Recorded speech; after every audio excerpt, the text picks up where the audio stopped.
Hey everyone, in this tutorial, I'll show you how to download Adobe Illustrator for free on your PC or Mac. First, open the link in the video description. You'll be taken to Adobe's official page. Now, choose your country and click on Start. Free trial. Next, you'll see three options: individual, business, and students, and teachers. Choose individual for a single device. It gives you a 14-day free trial and a 30-day free trial for Adobe stock. Click Continue now.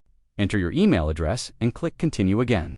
Fill in your basic details, including your card info, but don't worry, you won't be charged until the trial ends. Then click Agree and subscribe. After that, create your password.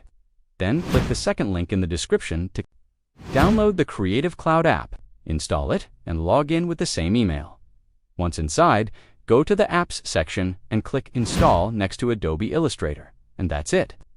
You're all set to start designing. Thanks for watching, and have a great day.